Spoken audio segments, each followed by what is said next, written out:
तो हेलो बच्चों, स्वागत है आपका एक और नई वीडियो में। तो कैसे हैं? मुझे उम्मीद है कि आप स्वस्थ और मस्त होंगे और पढ़ाई को निरंतर जारी रखे होंगे।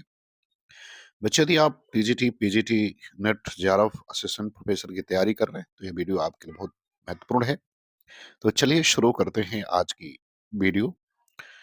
पहला सवाल क्या कह रहा है? पहला सवाल कह रहा है कि रचनाएं स्वयं पाठकों से संवाद कर बहुत कुछ बताएंगी और यह भी बताएंगी कि लेखक का ध्यान रचनाओं में दो ही बिंदुओं पर रहा है, एक तो विचार चिंतन और दूसरा लालित्य।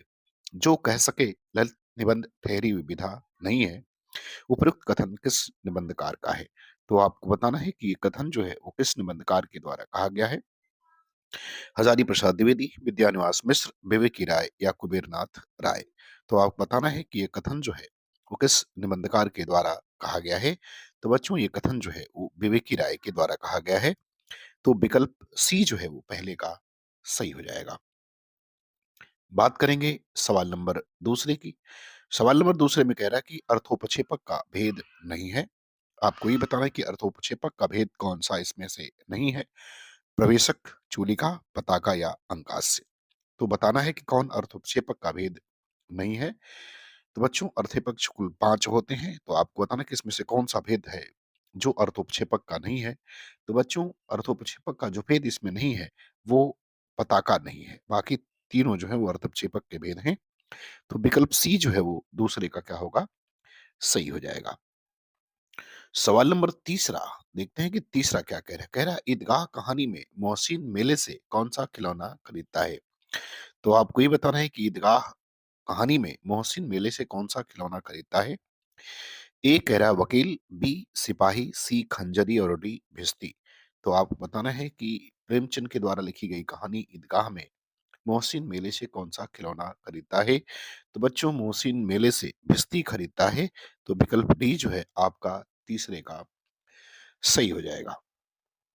सवाल नंबर चौथा देखते हैं क्या कह रहा है। कह रहा है कि ओ मेरे आदर्शवादी मन और मेरे सिद्धांतवादी मन, अब तक क्या किया, जीवन क्या जिया, निम्नलिखित पंक्तियों के रचनाकार कौन है। तो आपको बताना है कि ये पंक्तियां जो लिखी गई हैं इसके रचनाकार कौन है। ए कह रहा है अगे, बी मुक्तिबोध, सी नरेश मेहता और डी कह रहा है शमशेर बहादुर सिंह। तो आपको बताना है कि इन पंक्तियों के रचनाकार कौन है। अज्ञे हैं, मुक्तिबोध हैं, नरेश मेहता हैं या शमशेर बहादुर सिंह हैं। तो बच्चों, इन पंक्तियों के रचनाकार जो हैं वो मुक्ति बोध हैं। तो विकल्प बी जो है वो आपका करेक्ट आंसर जो है वो सही हो जाएगा। बात करेंगे सवाल नंबर पांचवें की। सवाल नंबर पांचवें में क्या कह रहा है। सवाल नंबर पांचवें में कह रहा है कि नई कविता बुनियादी तौर पर दीक्षा दंस की कविता है। यह कथन किसका है? आपको बताना है कि नई कविता बुनियादी तौर पर दीक्षा दंस की कविता है। यह कथन किसका है? मुक्तिबोध, अज्ञे, निराला या महावीर प्रसाद द्विवेदी। तो आपको बताना है कि कथन किसके द्वारा कहा गया है। मुक्तिबोध के द्वारा, अज्ञे, निराला या महावीर प्रसाद द्विवेदी। तो बच्चों, ये कथन जो है वो अज्ञे के द्वारा कहा गया है। तो विकल्प बी जो है वो पांचवें का सही हो जाएगा। बात करेंगे सवाल नंबर छठवें की। सवाल नंबर छठवें में कह रहा है कि निम्नलिखित में से कौन विद्यानिवास मिश्र कृत निबंध नहीं है। तो आप बताना कि निम्नलिखित में से कौन सा विद्यानिवास मिश्र के द्वारा लिखा गया निबंध नहीं है। ए कह रहा है साहित्य के सरोकार, बी कह रहा है कविता का देश, सी कह रहा है छोटे छोटे सुख और डी कह रहा है व्यक्ति व्यंजना। तो बताना है कि कौन सा निबंध जो है वो विद्यानिवास मिश्र के द्वारा लिखा गया नहीं है। साहित्य के सरोकार, कविता का देश, छोटे छोटे सुख या व्यक्ति व्यंजना। तो बच्चों, इसमें जो निबंध है वो छोटे छोटे सुख जो है वो विद्यानिवास मिश्र का नहीं है, बल्कि यह निबंध जो है वो राम दरश मिश्र का है। राम दरश मिश्र का निबंध है। किसका है? राम दरश मिश्र का जो है ये लिखा गया निबंध है। चलिए बात करते हैं सवाल नंबर सातवें की। सवाल नंबर सातवें में क्या कह रहा है। सवाल नंबर सातवें में कह रहा है कि मानव शरीर का अध्ययन करने वाले प्राणी वैज्ञानिकों का निश्चित मत है कि मानव चित्र की भांति मानव शरीर में भी बहुत सी अभ्यास जन्य सहज वृत्तियां रह गई हैं। उपयुक्त पंक्तियां निम्न में से किस निबंध से उद्धृत हैं। तो आपको ये बताना है कि ये पंक्तियां जो है वो किस निबंध से ली गई हैं। शिव शंभू के चिट्ठे, नाखून क्यों बढ़ते हैं, मजदूरी और प्रेम, उठ जाग मुसाफिर। तो आपको बताना है कि अ, कथन जो है वो किस निबंध से लिया गया है? शिव शंभू के चिट्ठे से, नाखून क्यों बढ़ते हैं, मजदूरी और प्रेम, उठ जाग मुसाफिर। तो 7वें का उत्तर देना है आपको।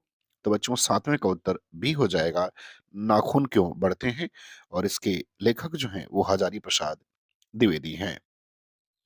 अब हम लोग बात करेंगे सवाल नंबर 8वें की। 8वें सवाल में क्या कह रहा है? कह रहा है कि जब नग्न सत्य उसे चारों ओर से घेर लेते हैं और वह भाग नहीं पाता, तो आंखों समेत उसकी चोंच रेत में डुबी डुबा देता है। आंखों समेत अपनी चोंच रेत में डुबी नहीं देता, डुबा देता है। क्या होगा ये? डुबा देता है। और पलायन की संपूर्ण अनुभूति में यह कल्पना करता है कि उसे कोई देख नहीं रहा है और वह सुरक्षित है। यह कथन जो है वो किस नाटक से उद्धृत है? तो आपको बताना है कि यह जो है किस नाटक से लिया गया है? शुतुरमुर्ग, कुहासा और किरण, आन का मान, देवयानी का कहना। तो आपको बताना है कि कथन जो है वो किस नाटक के से लिया गया है, ये आपको बताना है। शुतुरमुर्ग से, कुहासा और किरण, आन का मान, देवयानी का कहना।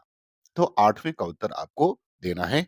तो बच्चों ये कथन शुतुरमुर्ग से लिया गया है और इसके लेखक हैं ज्ञानदेव अग्निहोत्री। चलिए बात करते हैं सवाल नंबर 9 की। सवाल नंबर 9 में क्या कह रहा है? 9 में कह रहा है कि दुल्हन एक पहाड़ की नाटक किसने लिखा है? तो आप बताना, एक दुल्हन एक पहाड़ की नाटक किसने लिखा है? मीराकांत, मृदुला गर्ग, ललित सहगल या रजनी? आपको 9वें का उत्तर बताना है कि दुल्हन एक पहाड़ की नाटक किसने लिखा है? मीराकांत ने, मृदुला गर्ग ने, ललित सहगल ने या रजनी ने? तो बच्चों दुल्हन एक पहाड़ की मृदुला गर्ग के द्वारा लिखा गया नाटक है।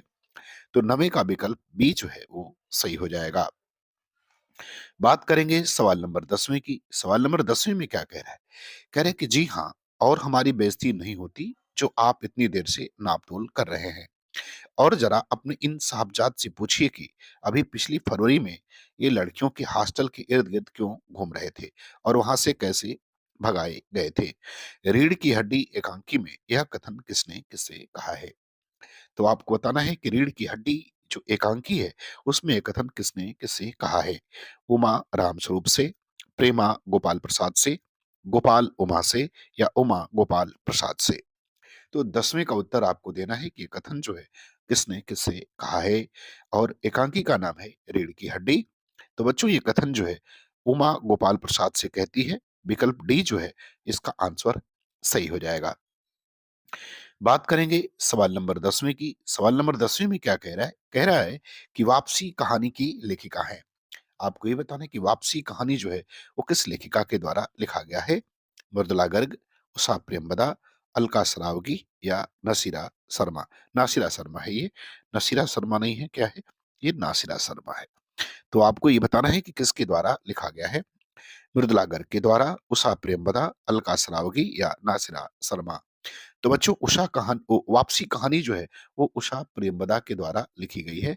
विकल्प बी जो है वो आपका आंसर सही हो जाएगा। बात करेंगे सवाल नंबर 12 की। सवाल नंबर 12 में कह रहा है कि लोग कबीर आदि भक्तों को ज्ञानाश्रयी, निर्गुणिया आदि कहते हैं। वे प्रायः भूल जाते हैं कि निर्गुणिया होकर भी कबीर दास भक्त हैं और उनके राम वेदांतियों के ब्रह्मा की अपेक्षा भक्तों के भगवान अधिक हैं। ये कथन किसके द्वारा कहा गया है?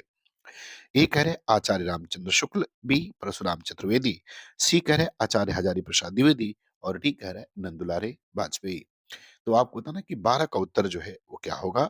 आचार्य रामचंद्र शुक्ल, परशुराम चतुर्वेदी, आचार्य हजारी प्रसाद द्विवेदी या नंदुलारे वाजपेयी? तो बच्चों ये कथन जो है वो आचार्य हजारी प्रसाद द्विवेदी के द्वारा कहा गया है। तो विकल्प सी जो है वो 12 का उत्तर सही हो जाएगा। अब हम लोग बात करेंगे सवाल नंबर 13 की। सवाल नंबर 13 में क्या कह रहा है? 13 में सवाल कह रहा है कि सूरदास का पद आयो घोष बड़ो व्यापारी किसकी ओर संकेतिक है? तो आपको बताना है कि आयो घोष बड़ो व्यापारी ये किसकी ओर संकेत करता है? कृष्ण की तरफ, उद्धव की तरफ, नंद की तरफ या अक्रूर की तरफ? तो आपको बताना है कि आयो घोष बड़ो व्यापारी ये किसकी ओर सांकेतिक है? कृष्ण की तरफ, उद्धव की तरफ, नंद की तरफ या अक्रूर की तरफ? तो बच्चों ये उद्धव की तरफ संकेतिक है। विकल्प बी जो है वो 13 का सही हो जाएगा। बात करेंगे सवाल नंबर 14 की। 14 में क्या कह रहा है? 14 में कह रहा है कि रीतयुगीन कवियों का सर्वाधिक प्रिय छंद रहा है। आपको बताना है कि रीत काल के जो कवि थे, उनका सबसे प्रिय छंद कौन रहा है? सवैया, दोहा, चौपाई या छप्पे? तो आपको बताना है कि रीत काल के जो कवि हैं, उनका सबसे प्रिय छंद क्या रहा है? सवैया रहा है, दोहा रहा है, चौपाई रहा है या छप्पे रहा है? तो बच्चों, रीत काल के कवियों का सबसे प्रिय छंद जो है वो सवैया रहा है। तो विकल्प ए जो है वो 14 का सही हो जाएगा। अब हम लोग बात करते हैं सवाल नंबर 15 की। सवाल नंबर 15 में कह रहा है कि भूषण के ग्रंथों में अलंकार निरूपक है। आपको बताना है कि भूषण के किस ग्रंथ में अलंकार निरूपक मिलता है? शिवाबावनी, शिवराज भूषण, छत्रसाल दशक या दूषण उल्लास? तो ये बताना है कि भूषण के किस ग्रंथ में जो है अलंकार का निरूपण देखने को मिलता है। तो बच्चों, 15 का उत्तर क्या हो जाएगा? शिवराज भूषण, जिसमें 105 अलंकारों का निरूपण किया गया है। चलिए, बात करते हैं अब हम लोग सवाल नंबर 16 की। 16 में कह रहा है कि मतिराम की भाषा है। आपको मतिराम की भाषा के बारे में बताना है। बोलचाल की ब्रजभाषा, साहित्यिक ब्रजभाषा, साहित्यिक अवधि या साहित्यिक राजस्थानी? तो आपको बताना है कि मतिराम की भाषा क्या रही है? बोलचाल की ब्रजभाषा, साहित्यिक ब्रजभाषा, साहित्यिक अवधि या साहित्यिक राजस्थानी? तो बच्चों, मतिराम की भाषा जो है वो साहित्यिक ब्रज रही है। तो विकल्प बी जो है वो 16 का सही हो जाएगा। बात करेंगे हम लोग सवाल नंबर 17 की। सवाल नंबर 17 में कह रहा है कि वियोग श्रृंगार का प्रधान मुक्तक कवि है। आपको बताना है कि वियोग श्रृंगार का प्रधान मुक्तक कवि कौन है? ए कह रहा है घनानंद, बी रसलीन, सी पद्माकर और डी आलम? तो आपको बताना है कि वियोग श्रृंगार का प्रधान मुक्तक कवि कौन है? घनानंद है, रसलीन है, पद्माकर है या आलम है? तो बच्चों, वियोग श्रृंगार का प्रधान कवि जो है वो घनानंद माने गए हैं। तो विकल्प ए जो है वो आपका क्या होगा? सही हो जाएगा। सवाल नंबर 17 का। बात करेंगे सवाल नंबर 18 की। सवाल नंबर 18 में क्या कह रहा है? इनमें से किस ग्रंथ में सबसे प्राचीन गद्य का नमूना द्रष्टव्य है? तो आपको ये बताना है कि किस ग्रंथ में गद्य का सबसे प्राचीन नमूना द्रष्टव्य है? गोरखसार में, योग वशिष्ठ में, पद्म पुराण में या उदयभान चरित में? तो 18 का उत्तर आपको बताना है कि किस गद्य में ग्रंथ में सबसे प्राचीन गद्य का नमूना द्रष्टव्य है? गोरखसार में, योग वशिष्ठ में, पद्म पुराण में या उदयभान चरित में? तो बच्चों, 18 का उत्तर क्या होगा? ए सही हो जाएगा। गोरखसार में गोरखनाथ के द्वारा यह किताब लिखी गई है। चलिए, बात करेंगे सवाल नंबर 19 की। 19 में कह रहा है कि लल्लू लाल का सर्वाधिक प्रसिद्ध ग्रंथ कौन सा है? तो आपको बताना है कि लल्लू लाल का सर्वाधिक प्रसिद्ध ग्रंथ कौन सा है? शकुंतला नाटक, प्रेम सागर, सिंहासन बतीसी या बैताल पचीसी? तो आपको बताना है कि लल्लू लाल जी का सर्वाधिक प्रसिद्ध ग्रंथ कौन सा है? तो उनके ग्रंथ का नाम बच्चों प्रेम सागर है। तो विकल्प बी जो है 19 का क्या होगा? सही हो जाएगा। अब हम लोग बात करेंगे सवाल नंबर 20वें की। कह रहे हैं कि सुख सागर का विषय क्या है? आपको ये बताना है कि सुख सागर जो रचना है, इसका विषय क्या है? शिव पुराण के प्रेरक प्रसंग, गीता के प्रेरक प्रसंग, पुराण के उपदेशात्मक प्रसंग या इनमें से कोई नहीं? तो 20वें का उत्तर बताना है कि सुख सागर का विषय क्या रहा है। तो बच्चों, सुख सागर का विषय जो रहा है वो विष्णु पुराण के उपदेशात्मक प्रसंग है। तो 20वें का विकल्प सी जो है वो सही हो जाएगा। तो बच्चों, मुझे उम्मीद है कि आपको ये वीडियो पसंद आई होगी। पूरा वीडियो देखने के लिए धन्यवाद।